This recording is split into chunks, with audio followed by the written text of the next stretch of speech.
Yung pinsan mong nag-uumpisa pa lang kayong maglakad at pinagpapawisan na, nangangamoy putok na daw siya kasi. Heto nga'y bumalik ako sa dati kong nakagawian at pinakagusto ko talagang gawin ang isa sa mga mag-video at magkuha ng mga pictures guys. Sa mga nakakapanood ko nga pala ng video ko guys, ito talaga yung pinakaisa sa mga hilig ko, magkuha ng mga photography shots. Naglaro nga rin pala ako ng tinatawag nila ditong crane machine kung para makakuha ako ng stuff tayo na ibibigay natin kila Aryan. Tara, samahan nyo ko. What is up guys? For today's video nga, tinanghali tayo ng gising at may pupuntahan nga tayo for today's video. Nag-umpisa na nga ako magkape dyan guys at maya maya lang magbibihis na rin tayo dyan. At dito nga guys, nakapag-bihis na ako at nagre-ready na ako, papunta na nga ako dyan, pababa na nga ako ng bahay dyan. Kinuha ko na nga rin pala yung camera natin guys at nakita nyo naman si Tonet dito na nagtitimpla ng gatas nila Bibi. At napagtripan ko nga pala dito guys yung buhok ni mama na hawi-hawiin kasi sobrang ganda at sobrang smooth talaga. At dito nga guys, nag-umpisa na kami maglakad. Papunta nga pala tayo ngayon sa SM MOA. Tradisyon na nga pala namin to guys tuwing New Year ang mamasyal. Paki-comment below naman guys kung isa rin kayo sa mga namamasyal tuwing New Year. At dito nga guys, balak pa ambuin dito ni Habo yung kilikili niya na sobrang baho talaga. Napakasaya na ang araw na to, especially nakakagala na naman tayo. At ayan nga guys, dahil pinagpapawisan si Habo ng sobra guys, naglagay na nga siya ng deodorant sa kanyang kilikili at sa kanyang mga balibalikat. Sumakay na nga pala kami ng tricycle guys, papunta kami ng Divisoria ngayon at katabi ko ngayon si Mama. At pagbaba nga lang namin ng tricycle guys, ito si Johnny tumiiyak-iyak pa, ayaw talaga magbababa at gustong-gusto talaga sa kanyang lolo. Hahanap nga lang pala kami dito guys ng jeep papunta ng Baclaran kasi magdadalawang sakay tayo papunta ng MOA. Katabi ko nga dito guys ang napakasim na si Nini at katabi ko naman dito si Amil. Tignan nyo tong bata na to guys, ayaw talagang umuwalay sa kanyang daddy, lolo. At dito nga guys, naganap kami agad ng sasakyan namin mapunta ng SM MOA. Ito nga pala yung pinakalas natin sa sasakyan kasi nakadalawang sakyan na tayo for today's video.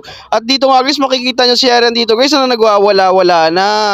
Hindi nga rin to nagpatalo si Nani guys na nagwawala-wala rin sa kanyang lolo. At dito nga guys, habang hinihintay namin mapuno yung jeep guys, ito nga si Aaron guys at tumatawa na at sobrang cute niya talaga. Hindi na nga rin pala ako nag-video sa loob ng jeep guys kasi napakatagal talaga at makikita nyo talaga dito guys sa video na to. Nandito na tayo sa SM MOA. Nasa loob na tayo ng mall guys at napakalamig talaga dito.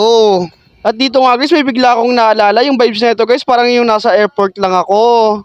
At dito nga guys, nag-upisa na ako magkuha ng mga pictures nila Papa at Mama dito. Isusunod ko nga pala dito guys si Tonet at saka sila Amil.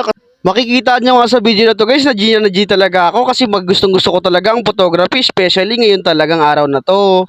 Ito talaga yung mga tradisyon namin guys na hindi talaga mawawala tuwing New Year.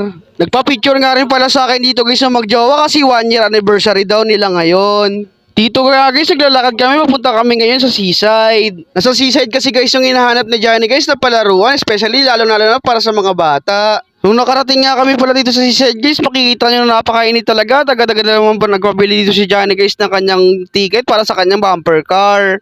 Naglakad nga lang pala kami guys, pupunta ng bumper car dito at kasama ko nga yung magjowa dito.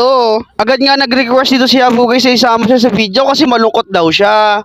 At nung nakarating na kami sa bumper car guys, dito nga tong bata na to at excited na siya at nauuna na siya sa kanyang lolo. At ayan na nga guys, nag-umpisa umandar yung bumper car na maglolo at hindi sila makaalis dun sa gilid. At nung natapos nga sila mag-bumper car ng lolo niya guys, nakikita niyo dito si Johnny na umiiyak na kasi ayaw magbababa dun sa kanyang bumper car. Pumunta nga rin pala kami dito guys sa new attraction ng MOA Arena guys, dito sa pinaka-rooftop nila at napakaganda naman talaga dito. At syempre guys, hindi talaga mawawala ang maretest time ng dalawa na to, especially sa social media.